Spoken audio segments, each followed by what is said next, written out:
Thank you.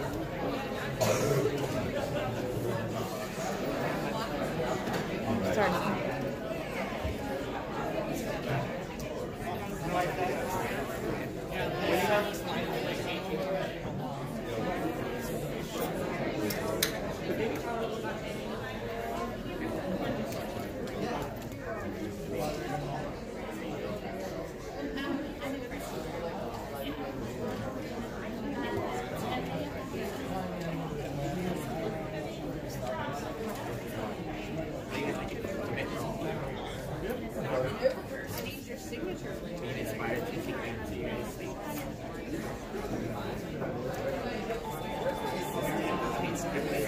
I got it.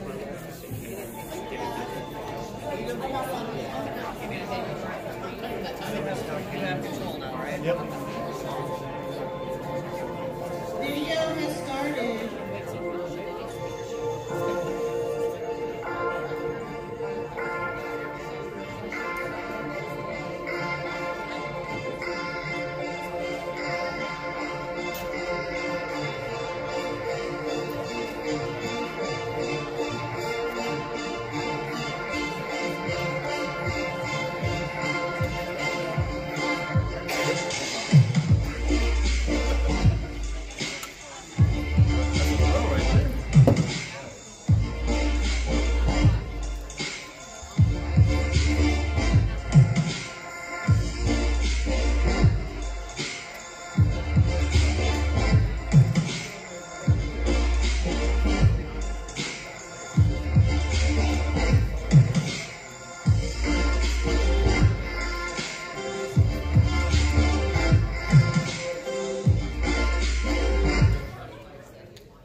And now, for your Friday morning keynote, your 2017 Toya winner, Mr. Sam Kuhnert. What's up? JCI USA.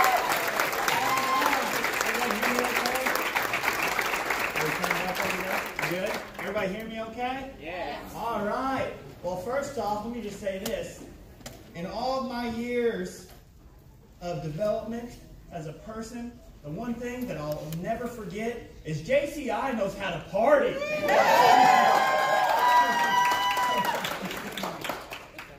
So I'm going to start off this presentation, and we're going to start back in 2011. In 2011, everything in my life was going right, and all my dreams were coming true. My team, the St. Louis Cardinals, and you can boo us the St. Louis Cardinals, were in the World Series against the Texas Rangers, and my granddaddy called me. He's like, "Son, I got tickets for you to this World Series game. Game 6. Let's go." I'm like, "Yeah, this is insane." I'm like, yeah, Granddad, I'll be there." He's like, can you make the drive? Do you have class? I'll skip. You know? He's like, I was so pumped to be there. And we get there, and you know, it's the most amazing game. Come from behind, win. Everything in my life's going right. I'm playing college baseball. All my dreams are happening. So I want you guys to all close your eyes. I want you to imagine all of your dreams come true. Close your eyes. Imagine all of your dreams coming true. Now I want you to imagine that one day you're told your life is over. 2 days after that greatest day of my life in the World Series with the Cardinals and going back into the city for the Game 7 to see the Cardinals win, the next day I wake up in my dorm room weak. Here I was, had just completed my entire baseball workout regimen. I was in the best shape of my life, and yet I couldn't pull myself up off my dorm bed. Once I finally did stand up, I was super dizzy, and I just couldn't even walk. I was nauseous. So I did what any college kid does when they get sick.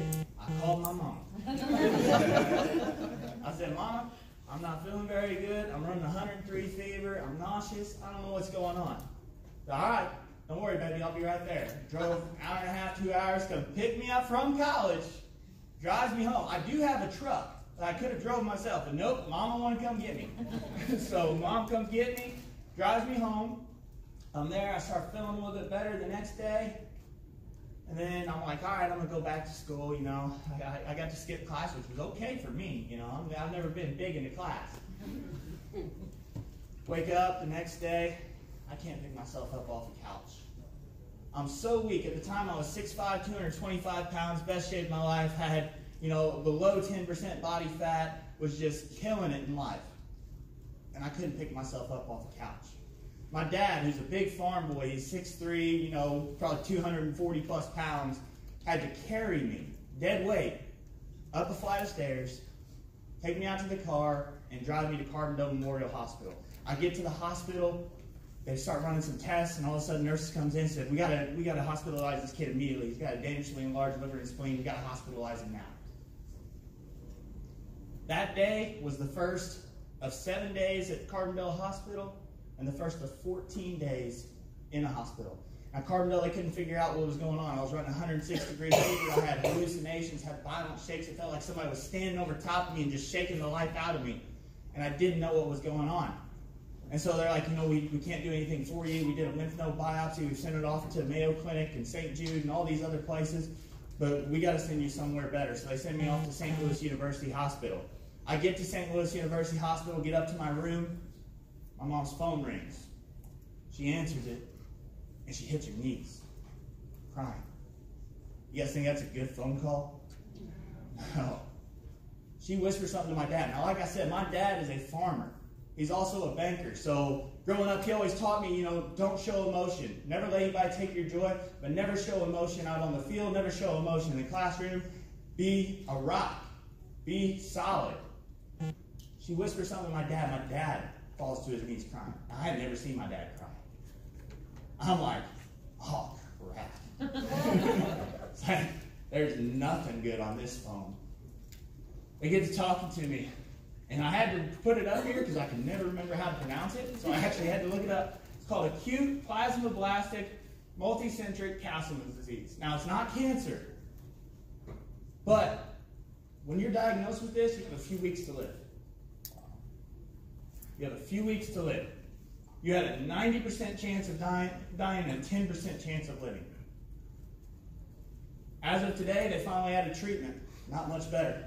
28% chance of living, 72% chance of dying. Doesn't sound like a very good diagnosis, huh? Now, as I laid in that hospital bed in St. Louis, I got to thinking about my life and got to think how I was living my life at that time. And so, of course, my brain being the way it is, and with my love of sports, I had to turn them into sport questions, right? Had to turn them into athletic questions. So if you've ever played a sport, you've probably heard these questions at one point. Did you play to the whistle? Did you leave it all on the field? When you look back at the end of the game, do you have any regrets? Can you say you were playing to win and not just going through the motions? And were you the leader your team needed you to be? So let's break that down to life, okay? When you woke up this morning, from the time you woke up, the time that alarm clock rang, did you give everything you had the entire day, every single day? Did you put everything you had into what you were doing? Did you put your entire passion into it until the time to go to bed? My answer for that question at that time, no. Did I leave it all on the field?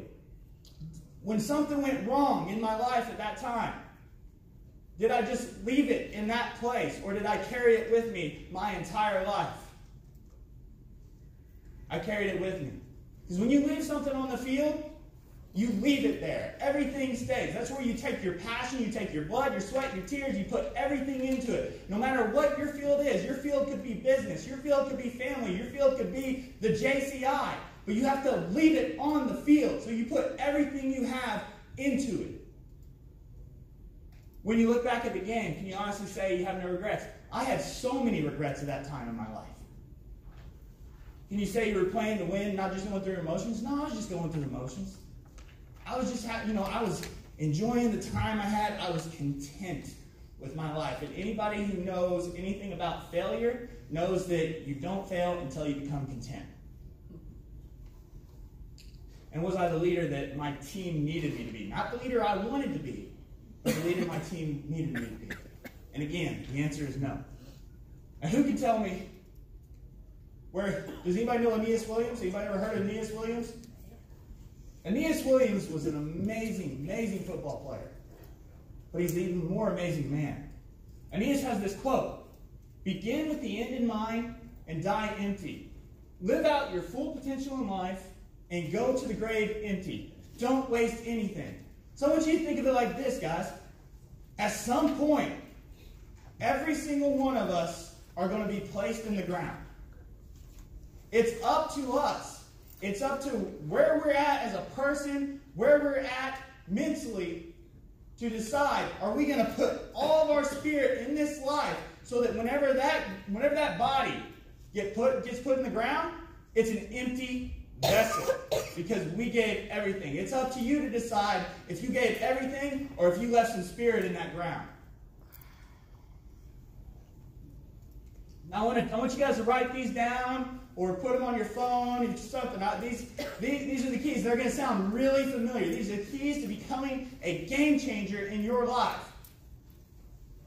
Number one, play to the whistle. From the time you wake up in the morning to the time you go to bed exhausted. Go to bed knowing you gave everything you had, whether it was for your family, for your job, for your foundation. Know that no matter what, you know that you gave everything you had in that time, and then you went to bed, rested, wake up, do it again. Leave it all on the field. Don't let your failures and adversities keep you from accomplishing your dreams.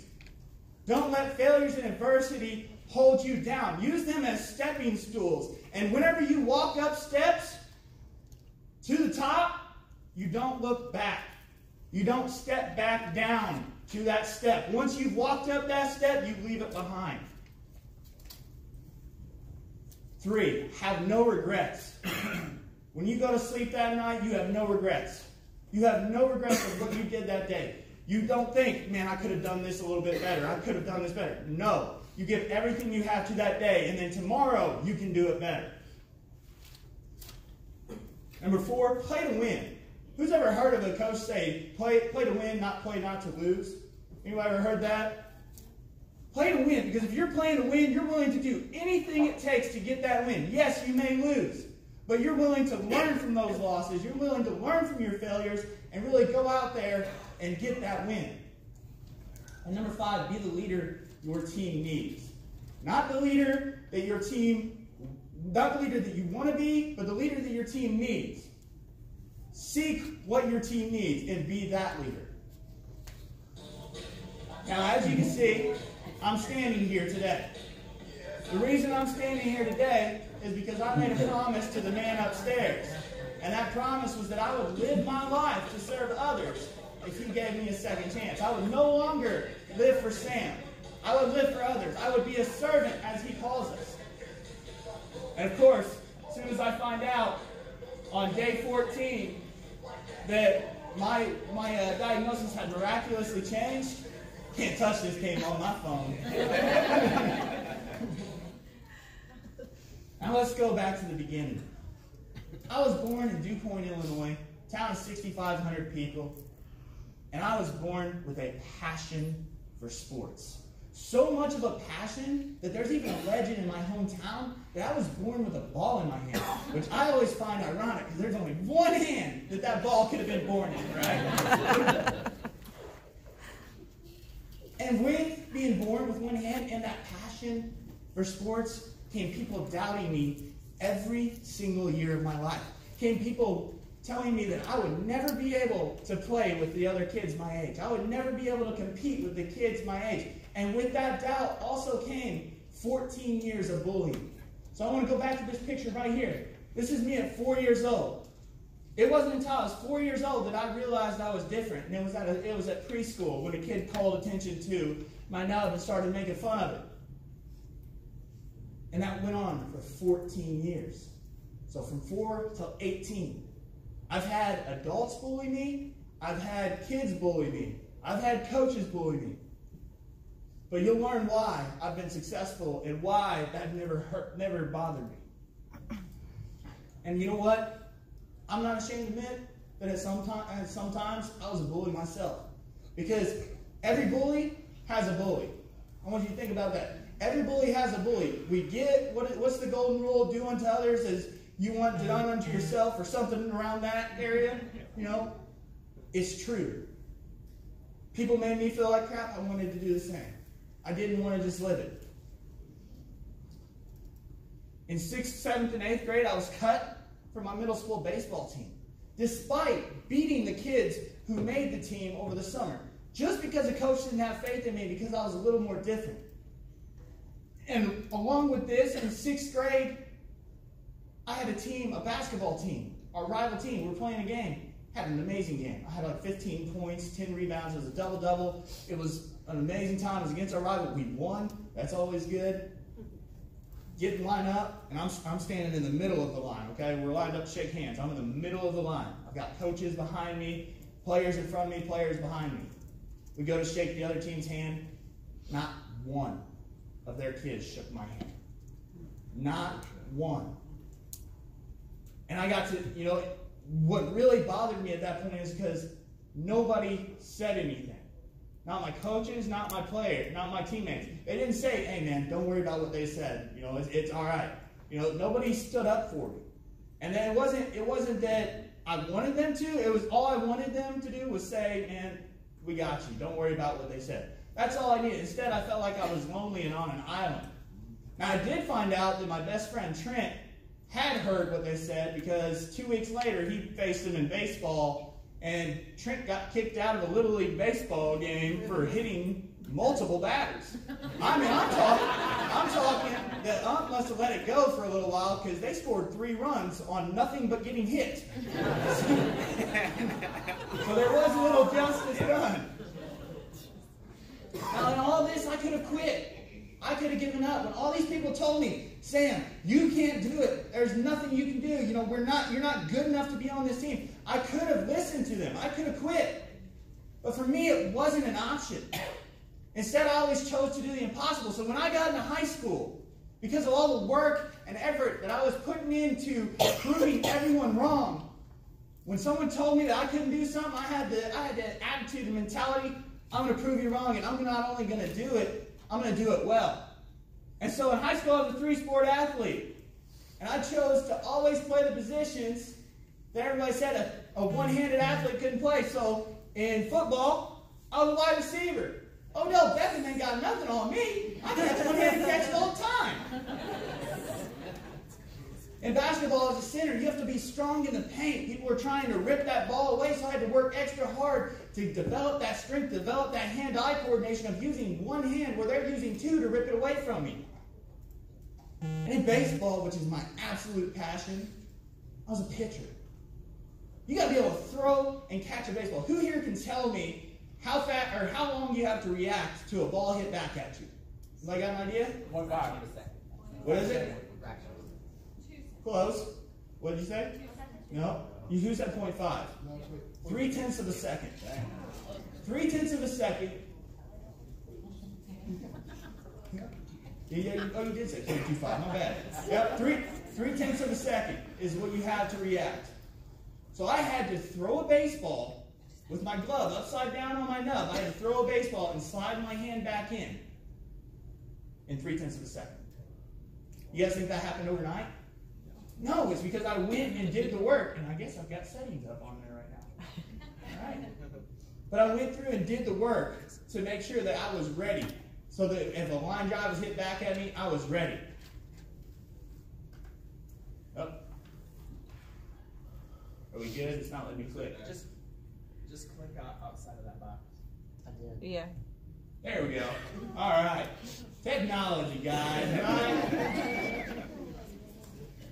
I was also very good at dodgeball whenever it came to line drives. Now I want you 3 things to remember when attempting the impossible. You can write these down if you want. Number 1, no matter what stage you're at in your life, there's always going to be people who place perceptions on what you're capable of. But the greatest thing about that is the only person who can determine what you're capable of is yourself. Know who you're competing with, and this is your guys' activity right here. I want you to turn to someone around you and tell them who your greatest competitor was growing up and who is it now. So just take a minute, turn to somebody around you and share. Come on. It's like middle school. Let's go.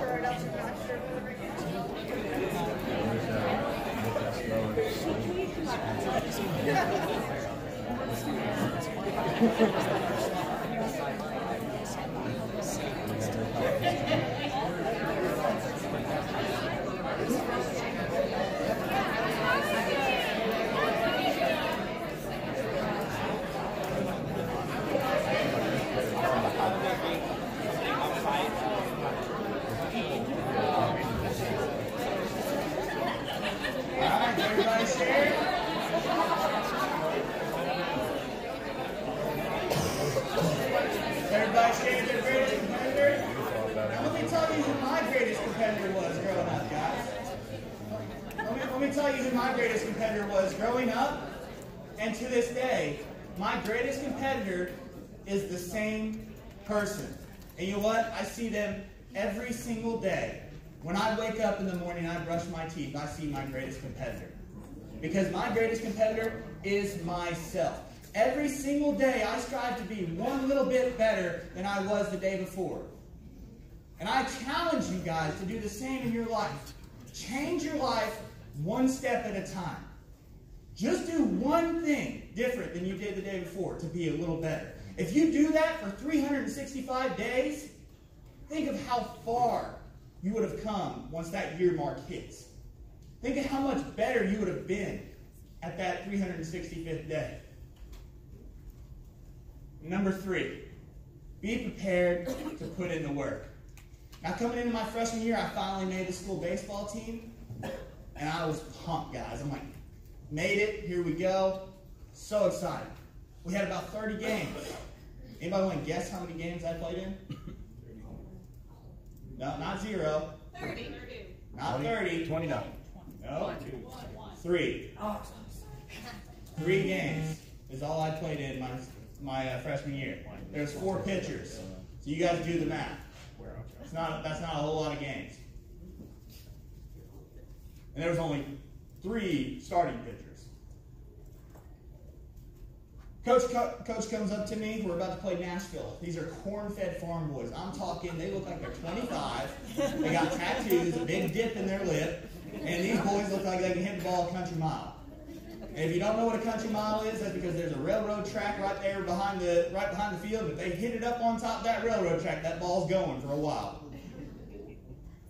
These boys get off the bus, and our team all of a sudden, you know, they're intimidated. They're like, man, they beat us by 15 runs a few years ago. They beat us by 10 runs over the summer. Man, we were beat before they ever got off the bus. Coach comes up to me and said, Kuhnert, you're going to pitch today. He goes, go warm up. All right, I'm pumped. This is what I worked for. This is my chance. So I go out there, I start playing catch with my catcher, and all of a sudden I overhear the coach talking to our assistant. Well, I might as well throw Kuhnert at him. We're going to lose anyway. So I hear this, and instead of it tearing me down, it motivated me. I'm like, all right, coach, I'm about to show you what I worked for. I'm about to show you what's going on. So I take the mound. My team gives me 1 run in the first inning. We beat Nashville 1-0 in 7 innings. Yeah, boy. And I only gave up 2 hits that entire game. That Nashville team averaged 12 hits a game. They only got 2 off of me. A few weeks later, we play a bigger school, Mount Vernon, Illinois. Mount Vernon, again, crushes the ball. They kill us every year. They're the big school, so they just they kill us like ragdolls. 1-0. Johnson City was a little bit of a powerhouse that year. They're a little bit smaller than us, but they were feisty. 1-0. Coming into my sophomore year, same thing. They threw me against the teams we were guaranteed to get beat by. And I beat them. I was undefeated my entire high school career as a pitcher. Junior year comes around. I'm throwing the ball hard. I'm finally starting to take, the varsity coach is taking note. He's like, we could really use you as a key reliever. Let's throw you out there. And he threw me in key relief moments. Had a really great season. I was throwing the ball hard. I was about low, mid-80s as a junior. Feeling really good about where I was at. So I finally realized, you know, my dream of playing college baseball, this could happen. This could really happen. And so I go talk to my pitching coach. I said, Coach, what can I do to get to the level to play in college? What do I need to work on? How can I do this? I've got to do the impersonation of him because it's fun for me. You guys know how Donald Trump does it before he talks? Well, this guy goes like after every word. I'm not even joking. Well, Sammy. Not joking. I thought he had a breathing problem. You throw the ball pretty hard, but there's not very many one-handed baseball players. And I just think these are your last 4 years. I think you have a breathing problem. No, I didn't say that. That was up there. But for this coach, who was supposed to be the one who I've worked most closely with my entire high school career, to tell me it was over, to tell me these are your last 4 years, the mentality that I had developed at that time of proving people wrong was like, all right, man, you're on my list. Right? I'm going to prove you wrong. And so I knew that I had to put in the work to prove that coach wrong. Now I want to ask you guys this, and this is to kind of let you analyze where your mentality is at today. What would you do if another person approached you the way I did my coach? If a person comes to you and says, hey, I want to be where you're at, what do I need to work on? Are you going to be my coach and say, no, man, there's no chance, you have no chance here? There's nothing. Or are you going to say, you know, I don't know how we can get you there, but I'm going to help you. I'm going to give you everything I did, and I'm going to help you. I'm going to give you those steps so that you can develop, and I can get the most potential out of you that I can. And I just want you to analyze yourself there and just think, am I that way? Or am I the person that's telling them, no, there's no shot? MTXE, anybody got an idea what that stands for? Make the extra effort. See, I had to work twice as hard as my peers just to get on the field.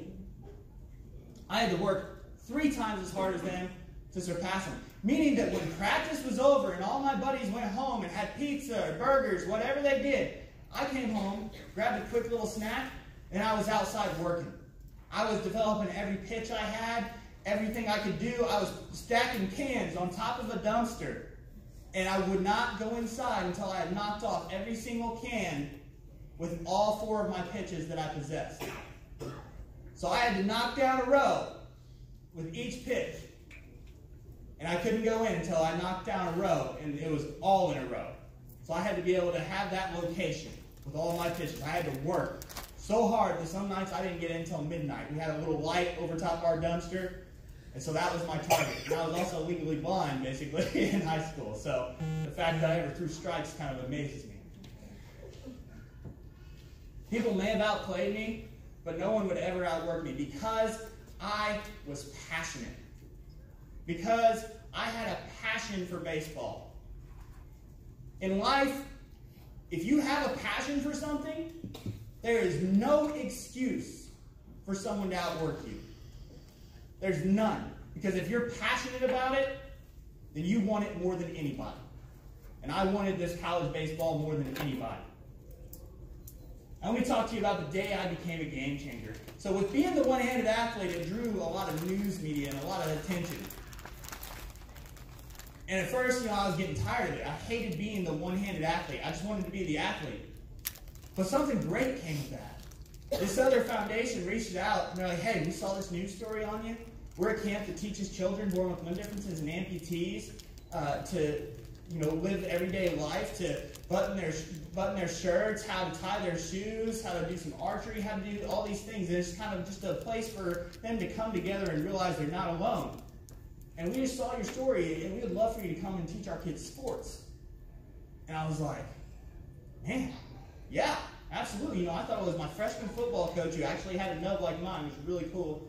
Jim Abbott and myself. I thought we were the only ones on the planet. You know, I'm from this small town. I didn't know there was another amputee out there. And so I get to this camp. Does anybody here like soccer? Yes. You might hate me after this statement. Get to this camp, and we're wrapped around a little fire pit, introducing ourselves to each other. Hi, I'm Timmy. I play soccer. Hi, I'm Jimmy. I play soccer. Hi, I'm Billy. I play soccer. Now, let me tell you something. These kids had both their feet.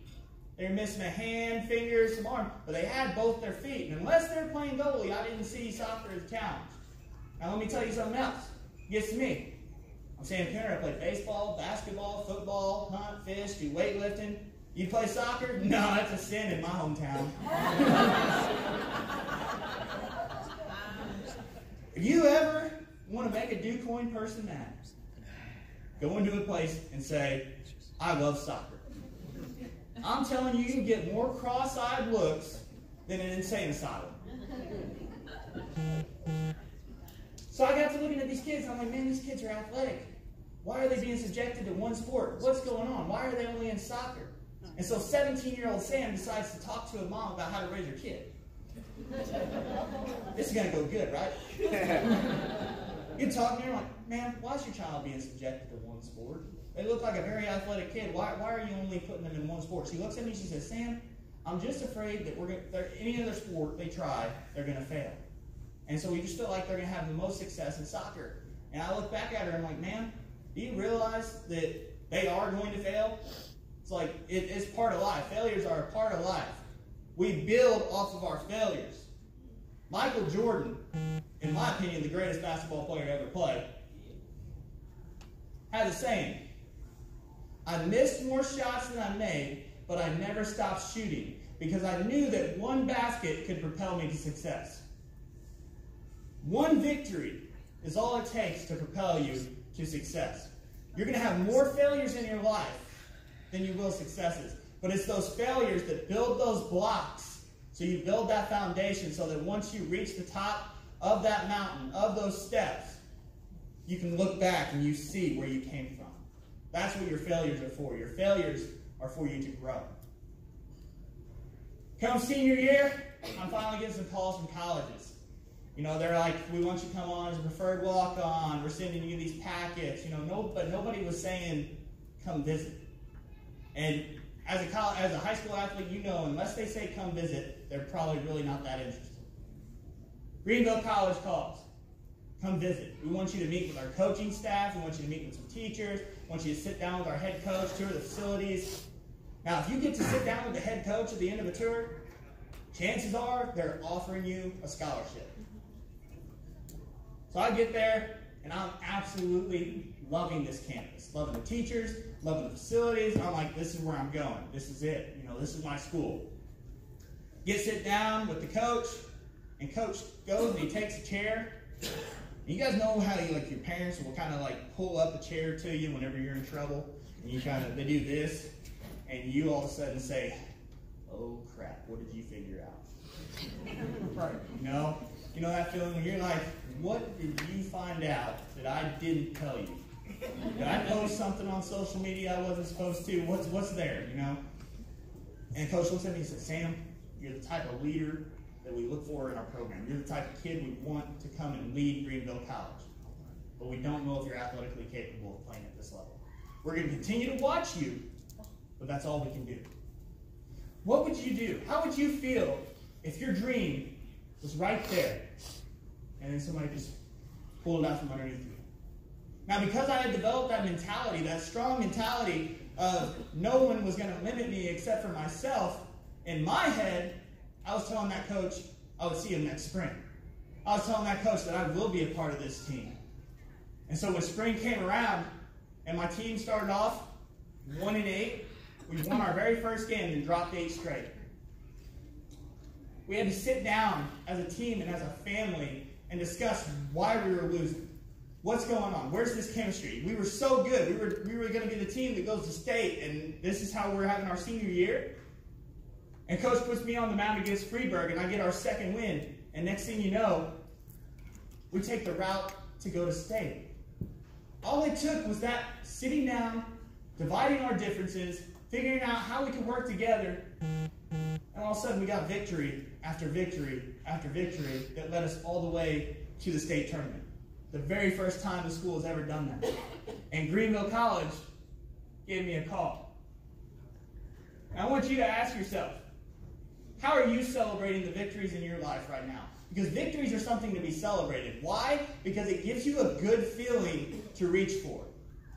It gives you something addictive. It gives you a good feeling that you're like, I want this thing. So how are you celebrating victories right now? And if you're not, how can you celebrate those victories? And those are things I just want you guys to think about. And you can write it down on a piece of paper if you'd like. Now, Greenville calls, hey, you ready to sign yet? Man, I was ready in the winter. You made me drive 2 hours. I had to listen to Mom give me the old, son, you're such an amazing athlete. It's okay, they don't know what they're talking about. Kind of speech the entire ride. You know? But I was like, yeah, I'm ready to sign. They're like, okay, here's what I want you to do. Sam, I want you to go and I want you to put together who you want in your signing photo. And we're going to do a media day at your school. So I was like, all right, obviously got to have my mom.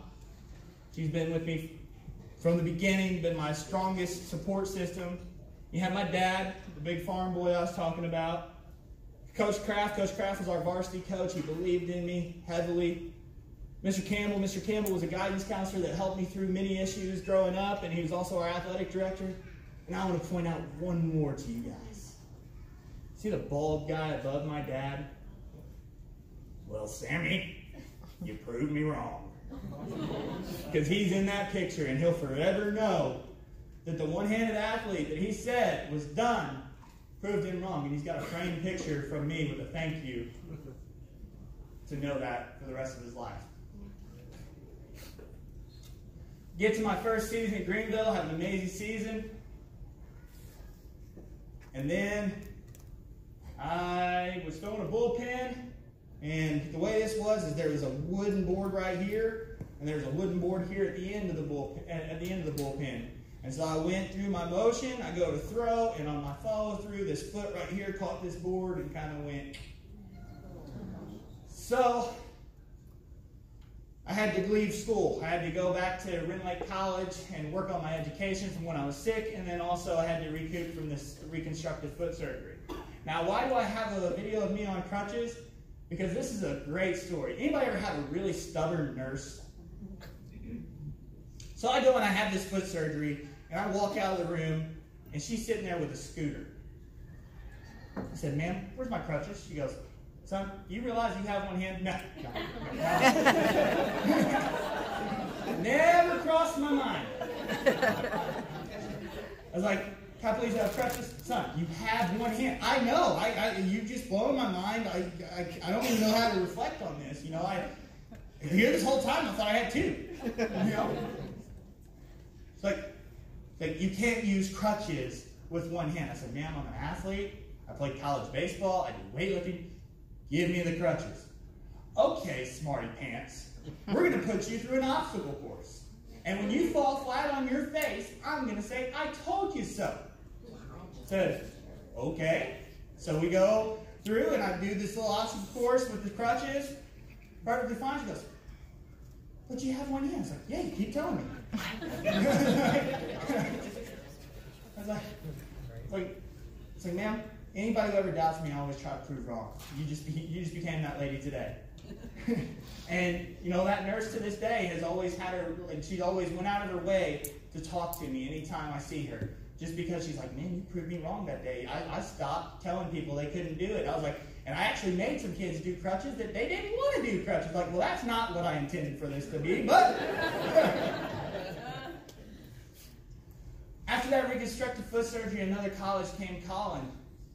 And they said, hey, we want you to come and pioneer the very first program.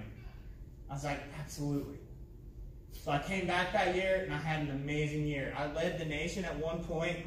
I think I finished in the top 10 in the nation in ERA with a 1.79 ERA out of about 20 appearances. It was just going great. Everything was going great. We went all the way to regionals. Little did I know that this game right here would be the last game I ever stepped on the mound. Because the very first bullpen of the next year, I threw the hardest pitch I had ever thrown, 91 miles per hour. And with it went my shoulder. I tore my AC joint in my shoulder. I went to the doctor. They're like, we can put you in a sling. You'll never get back to where you are. We can put you in a sling. and it'll reset your shoulder. It'll help alleviate some of the pain, but you'll never get back to this point. And so I told him, I was like, how long in the sling? They're like, 1.5 years. No, I'm not doing it. I said, I'm not having surgery. I'm not doing it. I said, this is just the Lord telling me that it's time to move on. My coach calls me up about a week later, says, hey, our pitching coach quit. I've admired how you've led your class to the workouts. I've admired how you've spent the extra time watching film of each hitters, how you've broken down hitters for your teammates, how you've really tried to do this. So here's what I'm offering you.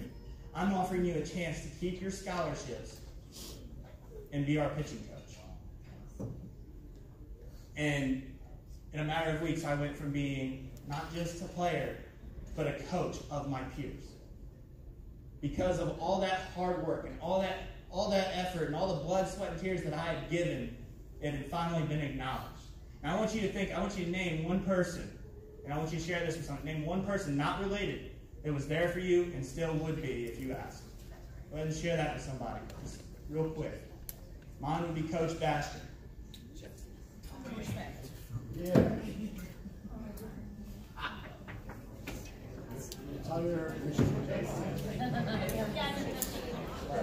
one, two, three.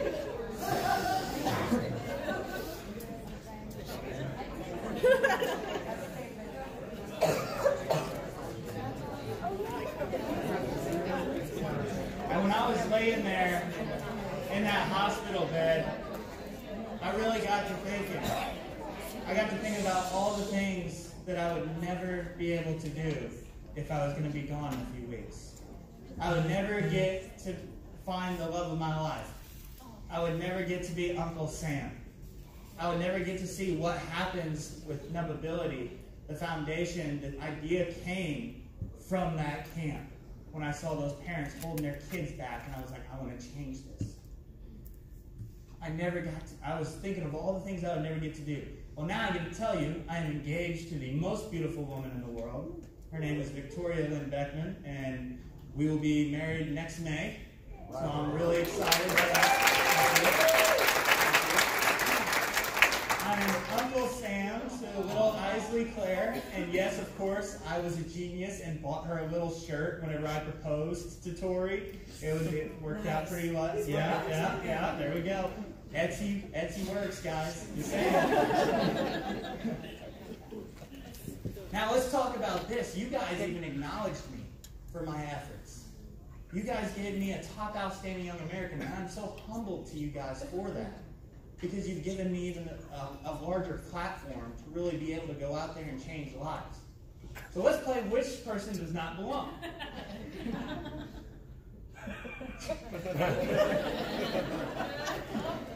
And if you can't see, that's me dressed up as Captain Hook, which is the best outfit for a one-handed guy ever.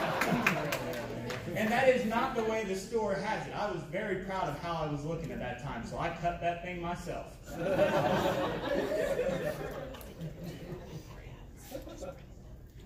A successful person finds the right place for yourself. You guys can find the right place for yourself. You can be a successful person, or you can choose to be a successful leader. Because a successful leader finds the right place for others. I want you to imagine having the power of a mentor who looks like you. I want you to imagine that, because that's what nubbability is.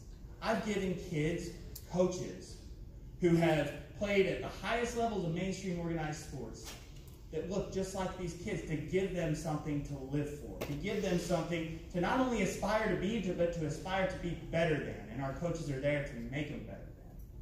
So like I said, I had Coach Boyette and I had Jim Abbott. I thought we were the only ones on the planet.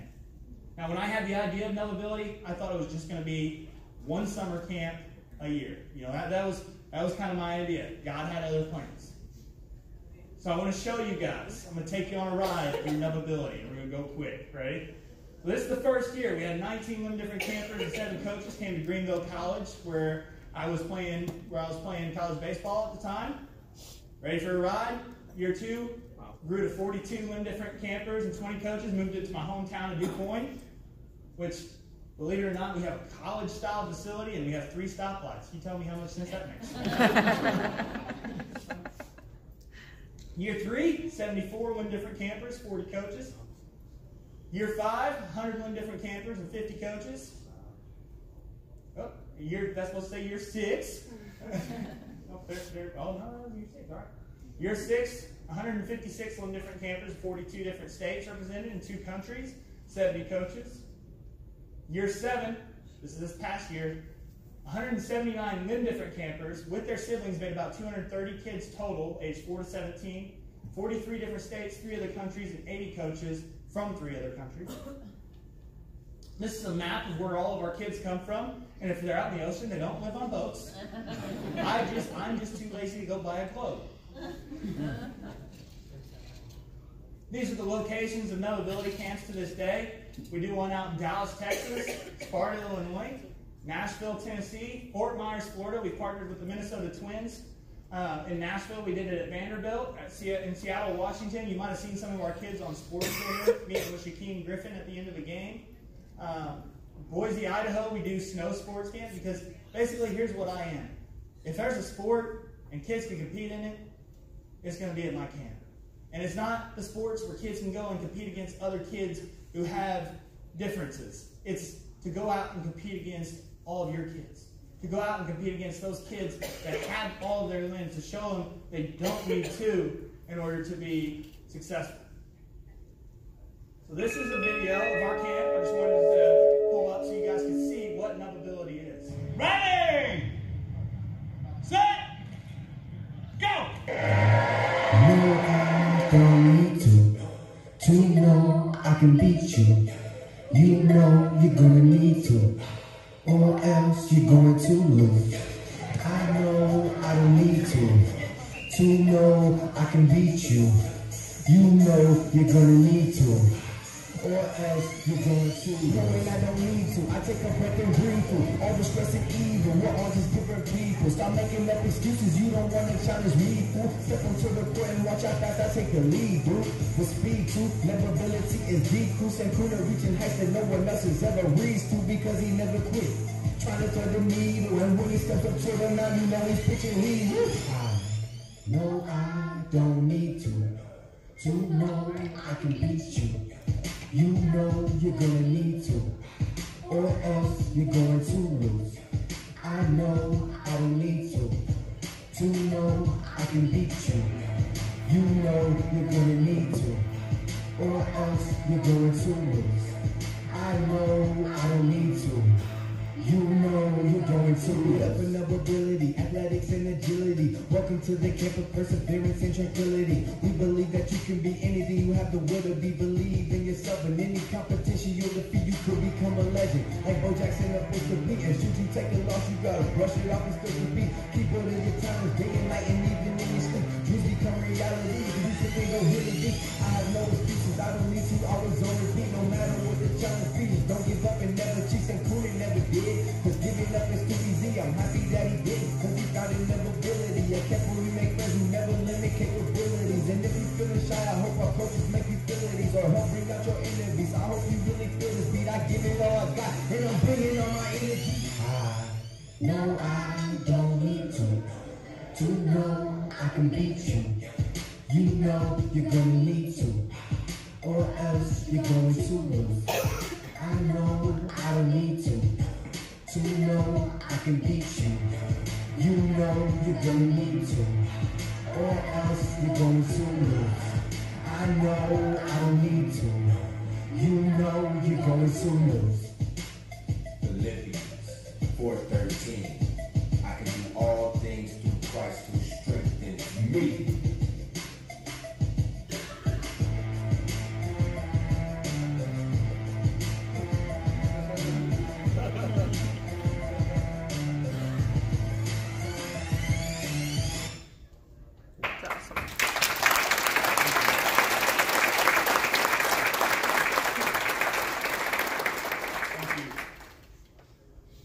You that the bullying didn't bother me, and that's because I became bully-proof. Now this is my resume. I just wanted to share with you guys for my bully prevention. I had 14 years of being a bully, 14 years of being bullied, a few years of being a bully. I'm a 2-time national youth activist for my efforts in bullying, recognized by Man Up Against Bullying. I've spoken to thousands of students, and I've developed 2 separate bully prevention programs. One being coming in and speaking to schools. 2 being going in and beating the kids in PE and then speaking to the school. Because I'm competitive, I don't like kids winning. As you can see, I'm dunking on it here. So I developed my 3 strikes to bully proof, and this is what I share with schools. Strike 1 is accept yourself. Bullies feed off of differences. They're trying to find out what's different, and that's what they're reaching for. So if you've accepted yourself, and by accepting yourself, I don't mean you like, yeah, I accept myself today. No, I mean you look yourself in the mirror every day and you say, hey, this is me. I am who I am. I have the ability to accomplish my dreams. No one's going to limit me except for myself, and I'm not placing limits on myself. That's accepting yourself. Knowing that no one can stop you except for you. And if you own your difference, then what do you have? What does the bully have? We all have them. Some are visible, some are not. But we all have differences. Every single one of you are different in some way in this room. Every single one of you have differences. But if you've owned them, then you don't give anybody ammunition to use those against you. Strike 2, practice confidence. To truly accept yourself takes time. And you guys are about to go back to middle school here in a second, because you're going to be my students. How can you convince others that you haven't convinced yourself? You have to train confidence like you would train for anything else. When you go into the gym to work out, are you going to lose a pound in a day? No. Are you going to go from benching 185 to 300 pounds in a day? Not even with steroids, you won't. I'll tell you that. Not from experience. You have to continue to train. Your confidence and your mentality is the same as a muscle. You have to put in the effort in order to get the output.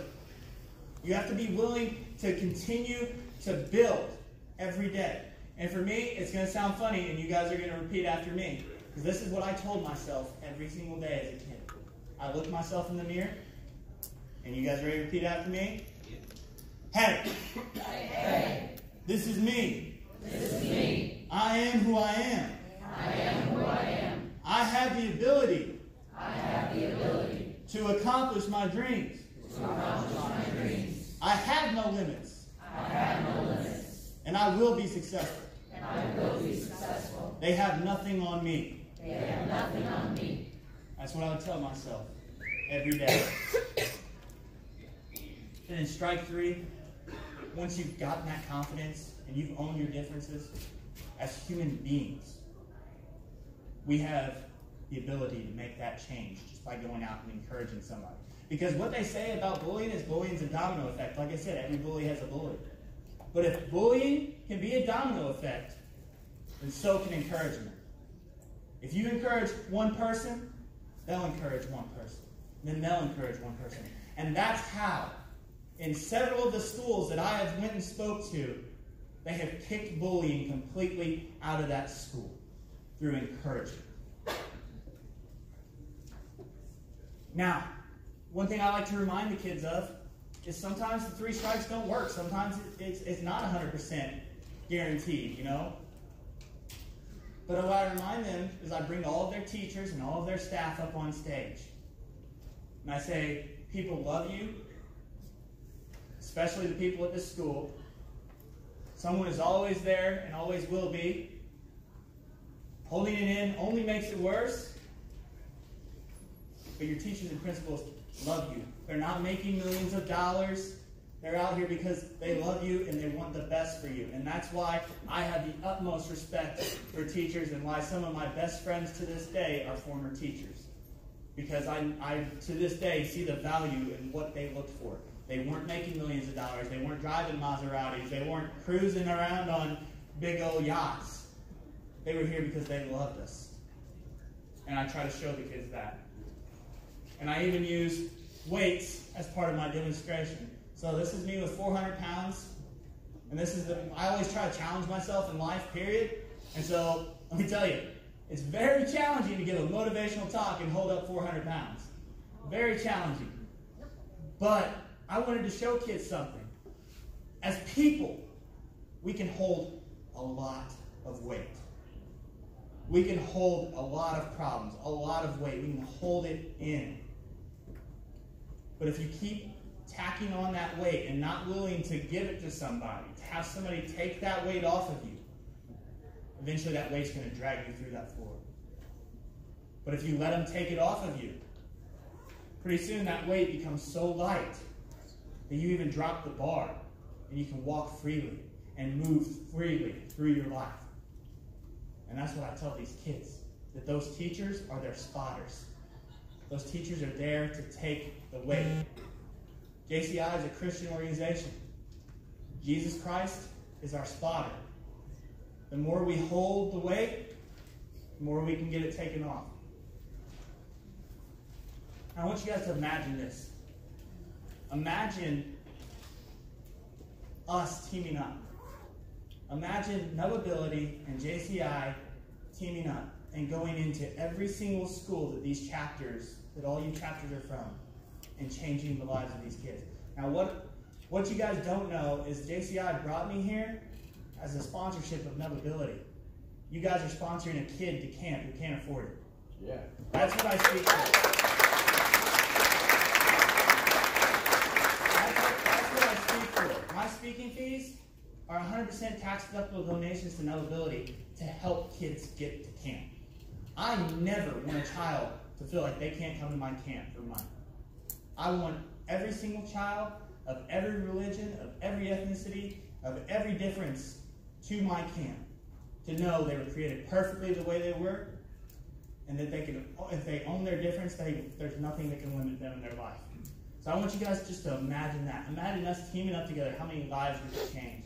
We're going to find more kids for Knowability, and we're going to change more lives and get rid of bullying throughout the U.S.